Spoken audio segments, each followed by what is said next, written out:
Happy Monday out there, Team 42. It's your skipper here, Darius Dale, to present our macro minute for Monday, April 29th, 2024.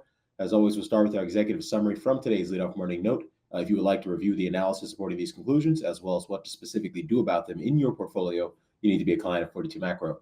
So today's key macro event is the most important week of global macro catalysts year to date. So the nuance there is a big week of economic releases is headlined by the April jobs report Friday.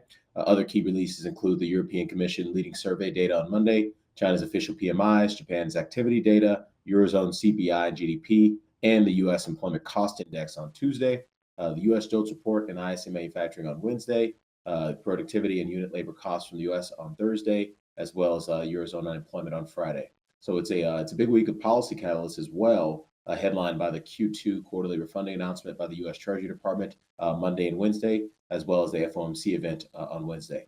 So in terms of market implications, the economic releases will provide excellent opportunities to reassess our resilient U.S. economy, China front-loading stimulus, green shoots globally, and sticky inflation themes.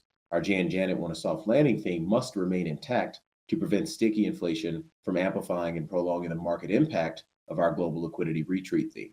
Friday's University of Michigan Consumer Sentiment Survey was generally unsupportive of our resilient U.S. economy theme. It did, however, support our sticky inflation theme.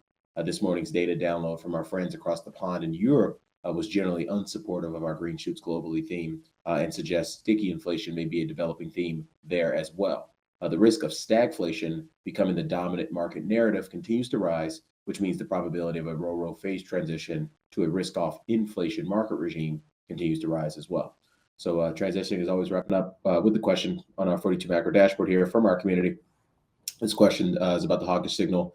Said question about the executive summary from Saturday's Around the Horn presentation. So the question, so in quotes, it's next week's QRA and FOMC may be used to send explicitly hawkish signals to market participants, with the hawkish signals being implied or stated commitment to higher for longer. So yes, if you isolate in the Fed, obviously it's more than likely we see a positive revision to the dot plot. Recall there was only one committee member in the last dot plot. Or sorry, we're not going to get a dot plot this week. Actually, dot plot is coming in June, so ignore that. But Powell could use his presser to explicitly start to guide market expectations to higher for longer, and not with respect to the parlay game of how many cuts when they're going to start cutting in 2024, but broadly speaking, looking into 2025 and 2026, and kind of giving investors some hawkish signals there that may cause U.S. dollar money market pricing to continue to drift higher. So that's something that we got we're definitely paying attention to, will be paying attention to. And then with respect to the QRA, obviously, if we saw an upside surprise in issuance, that would be negative.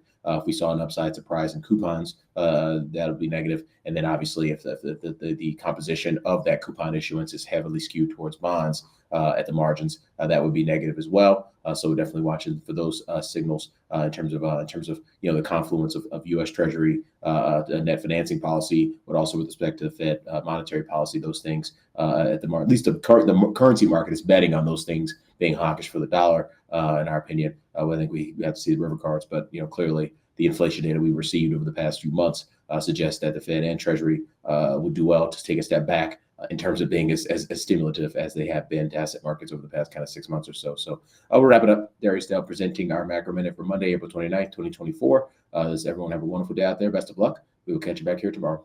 Cheers.